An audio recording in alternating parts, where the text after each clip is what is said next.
to another great episode of the Vibes Podcast. I'm your host, FM, and today we got my guy, 808 Dell. What's up, Dell? What's up, y'all? What's up, Mike? How you feeling? Hey, man, I can't complain. How you doing? I'm alright. I can't complain. If you can explain to me who is 808 Dell in your own words. Uh, I say 808 Dell. He a hardworking, uh, music making nigga. He's pretty humble too. You mean he not real flashy. He not doing too much. He really stay to himself. I like that. How did you get into producing? One day I was sitting at my house in my room. I had my laptop out. I was playing some games on my laptop, and then eventually I just looked up other ways to get creative, like uh, editing videos, editing pictures, and then music production came up.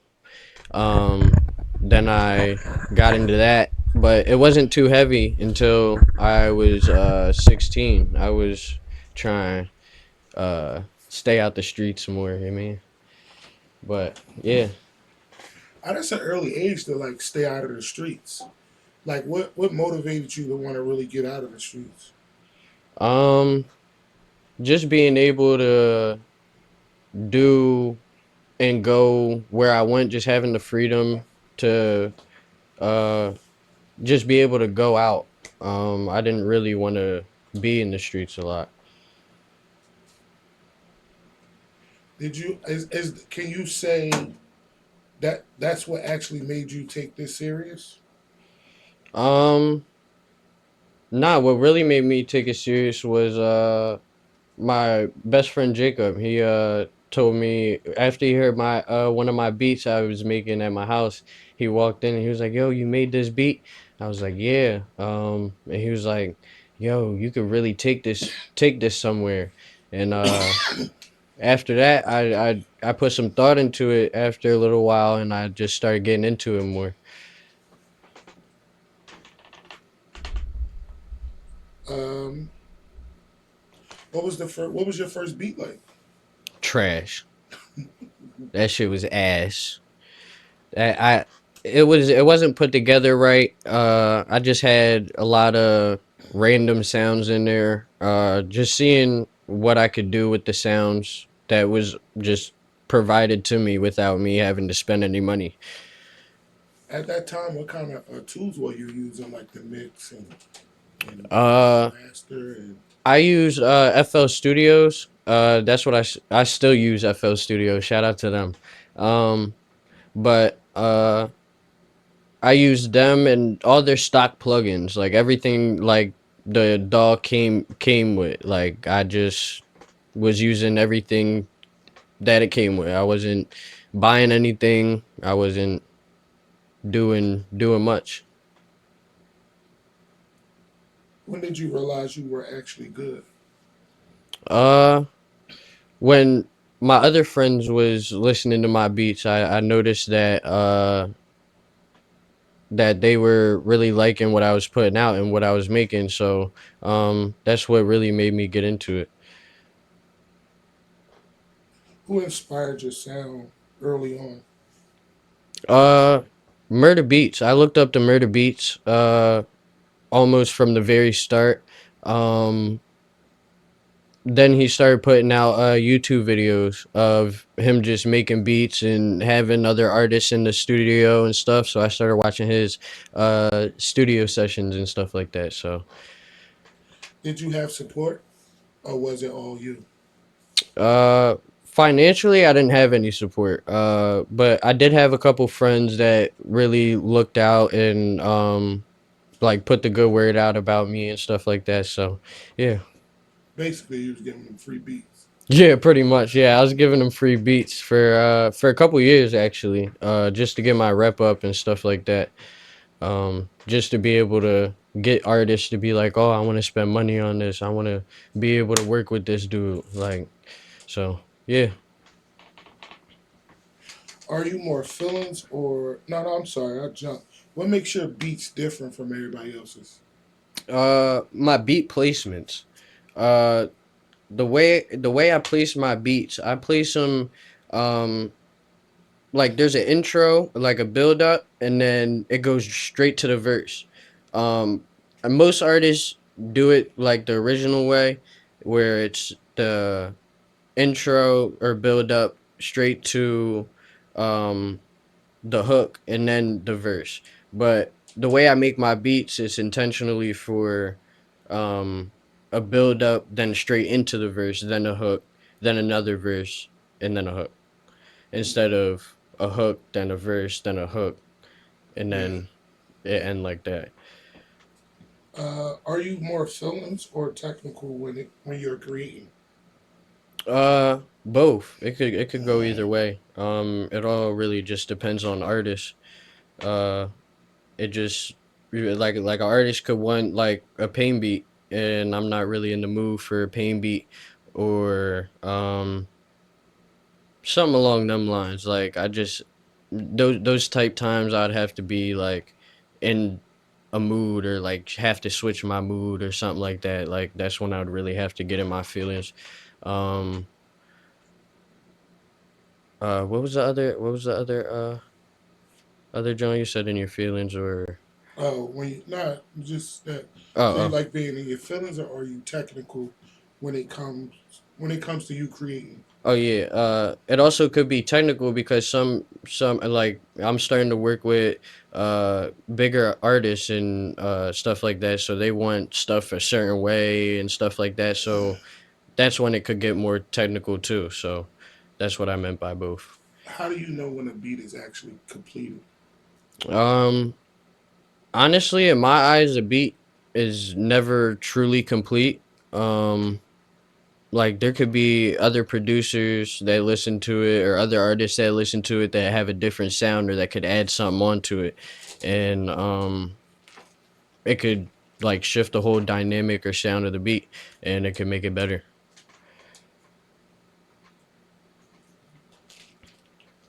What type of artist do you like working with the most? uh I like working with like R&B artists, or like melodic artists, people that like not like heavy auto tune, but like a little bit auto tune, you know what I mean? So yeah. What's your role at the Vibe Studio? um At the Vibe Studio, I'm a engineer, beat maker. I'm also the studio manager. Um, yeah, I think that's it. What's a typical studio session like with you? Um, when you walk in, you gotta sign in. After you sign in, uh, we get straight to work. You got the choice to either use one of my beats, or you could go on YouTube, if you already have a beat. And then get right to work. I start making your vocal chain. I make everybody a specific vocal chain. Everybody doesn't get the same stuff on their vocals. It's all different. It's all custom. It's not like I have presets or anything like that. Um, and then we get right into the song. You record, and then after you record, um, I let you sit there and while I mix and master it, and yeah, let you listen to it while I do the whole process. What separates your studio from others? Um, I feel like our studio is more dynamic, I guess you could say. Like we get, how can I explain it? We get we like getting into detail with the work that we do. It's not like we just put anything out. Like we like stuff to sound a certain way. We like stuff to look a certain way. Um, and vice versa. It could be the same way for another person that comes and we doing stuff for them. So, Craziest or funniest studio moment? Um, Craziest or funniest studio moment.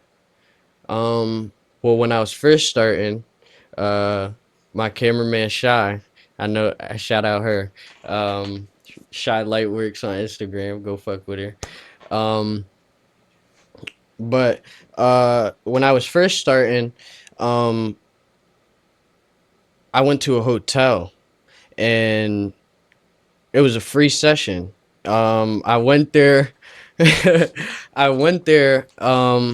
I think it was like 11 o'clock at night, and then we was there till like 3, 4 o'clock in the morning. But the thing was, he ain't have nowhere for us to set up at. Like we had a sink, and then um we had uh one speaker stand, and he used the other speaker stand to clamp the mic onto it and record from it. Um, Shout out Z Guapo. But yeah, that was probably one of the craziest moments too. One of the funny crazy moments I had to go through. How Uh, should artists approach you for beats? um, Honestly, if you see me, just be like, "Yo, 808, I'm trying to get a beat, da da da da," and I'll throw you the prices and stuff like that, or you can hit my DM. Um, Either one of those work. You mean? What some artists do wrong when working with producers? Um, they feel like they can talk to us however they please. Um, I feel like they don't respect or get what we have to do to make their voice sound the way it does and stuff like that. So I feel like they're so like demanding and pushy and stuff with the stuff that they want. And I feel like that's what a lot of artists flaw in, just being respectful to the producers. Do you prefer building with artists or just selling beats? Um,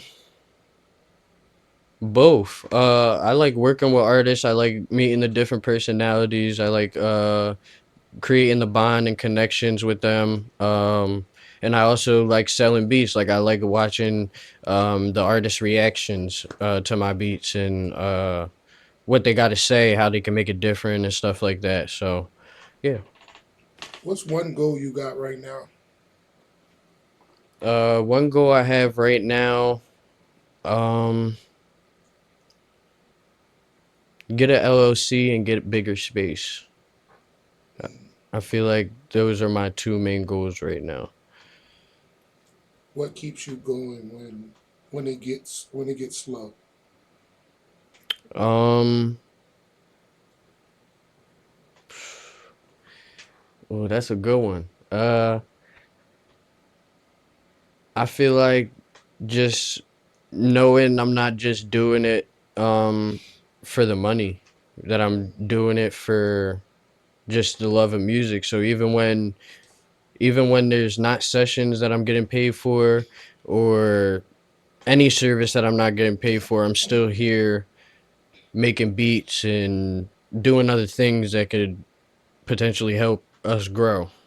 So, Have you ever doubted yourself?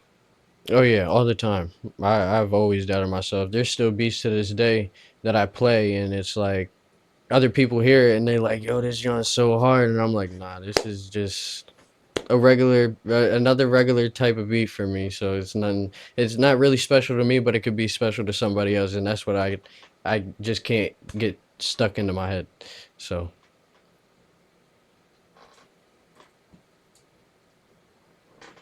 What's something people don't understand about producers? uh,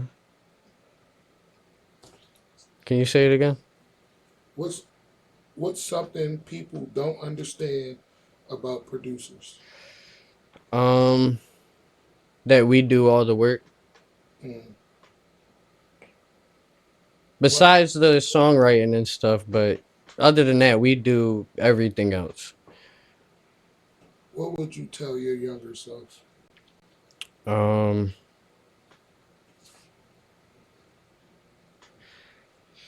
Uh, trust your gut. Trust your gut feeling. So we got a quick game. All right. Pick one, and you gotta pick it fast. All right. Old school beats or new school wave? Old school. Dark vibes or melodic vibes? Melodic vibes. Cook up alone or with people? With people. Money now or hit record later? Uh, say that again. Money now or hit record later? Hit record later. Philly sound or global sound? Philly sound. What's next for 808 Down? Um, damn, what's next? Um, just growing, just working with more artists, and you definitely gonna see me a lot more, see my face everywhere. Um, I'm definitely working with a couple artists. Um, what else is next? Bigger space, like I said. LLC coming. Um, yeah, and bigger collaborations and stuff like that. So yeah. Where can people find you? You can find me on Instagram, at 808 Dell. That's where I mainly be at. But you can hit the studio account also, at the vibes dot studio. Um, or no, it's underscore, my fault. At the vibes underscore studios. How about booking? How can they book you? They could book you through the DM, the website. Both. Y'all could book on the website. You could also book through the DM. So whatever y'all feel like doing, y'all could just, you mean? Any shout outs? Shout out my best friend Jacob. Shout out my cameraman Shy. Shout out the Vibes Podcast. Shout out the Vibes Studios. Shout out everybody that's been rocking with me. I appreciate y'all. Shout out, Pierre. You mean? I know y'all see the fit. You mean y'all gotta go cop up. You mean go hit his DMs. Go get y'all sweatsuits and y'all merch in. You mean?